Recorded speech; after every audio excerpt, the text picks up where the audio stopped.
Après la cité de l'Union africaine où il a été reçu le dimanche 16 mars 2025 par le président Félix-Antoine Tshisekedi Tshilombo, l'envoyé spécial du président américain Donald Trump et membre du Congrès Ronny Jackson, accompagné de l'ambassadrice des États-Unis en République démocratique du Congo, Lucie Tamlin, a échangé le lundi 17 mars avec le président de l'Assemblée nationale, l'honorable Vital Kamerhe.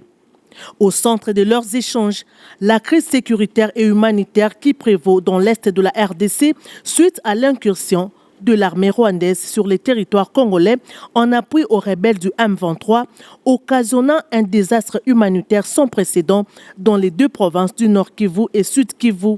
En tant que membre du Congrès américain, il était question pour Ronny Jackson de venir témoigner auprès du président de l'Assemblée nationale congolaise du soutien total des États-Unis à la République démocratique du Congo concernant son droit légitime du respect de son intégrité territoriale. L'envoyé de Donald Trump a affirmé que la nouvelle administration américaine aspire œuvrer pour le retour de la paix dans la sous-région des Grands Lacs, spécialement en RDC, afin de permettre aux entreprises américaines de saisir les opportunités d'affaires qu'offrent les pays de Lumumba dans différents secteurs. Concernant les discussions qui s'ouvrent le mardi 18 mars à Luanda, sous les auspices du président angolais Joao Lourenço, ces membres du Congrès américain a rajouté que l'administration Trump est favorable à toute voie visant à terminer ces conflits d'une manière diplomatique, à l'instar de la démarche qui s'annonce à Luanda. So I had the honor of meeting with the speaker just now and talking about some potential solutions. Met with the president. Yes. Nous voulons que la paix puisse être rétablie ici en RDC et nous en tant qu'États-Unis d'Amérique, en tout cas déjà du point de vue du Congrès dont je suis membre, nous voulons travailler pour que la sécurité et la paix puissent être restaurées. Nous soutenons les différents processus qui peuvent permettre de mettre fin à la guerre, de mettre fin aux tueries, de mettre fin au bain de sang. Et tout cela, nous le faisons pour que l'économie puisse reprendre, pour que les entreprises américaines viennent investir et travailler ici en RDC. Le président Trump, c'est un homme d'affaires, donc il aimerait effectivement que les États-Unis et le Congo puissent s'engager dans le domaine des affaires pour que nous puissions avoir la possibilité d'exploiter, d'utiliser les ressources de la RDC pour le développement de la République démocratique du Congo, mais aussi pour notre propre sécurité. Très attentif, le président de la Chambre basse du Parlement, le professeur Vital Kamerhe, s'est montré réceptif et optimiste face à cette démarche américaine. Fort de son expérience dans les processus de paix dans la sous-région des Grands Lacs, le professeur Vital Kamerhe a interpellé les diplomates américains sur la nécessité d'un accompagnement international pour la réussite de la démarche de Luanda.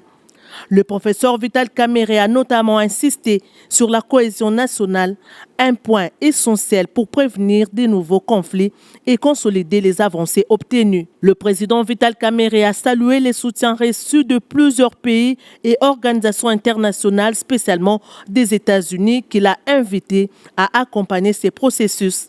Le speaker de la Chambre basse du Parlement a rappelé qu'en ces moments, la République démocratique du Congo a besoin du soutien de tout le monde pour retrouver définitivement la paix durable dans les pays. Dans la même perspective, le président de l'Assemblée nationale, le professeur Vital Kamerhe, a échangé avec l'ambassadrice d'Espagne en République démocratique du Congo, Carmen Dir Oreja, venu lui témoigner aussi du soutien du Royaume d'Espagne dans la défense de son intégrité territoriale, aujourd'hui violée par l'armée rwandaise. Cette dernière a rappelé la longue amitié entre son pays et la République démocratique du Congo, une amitié datant de l'indépendance jusqu'à ces jours.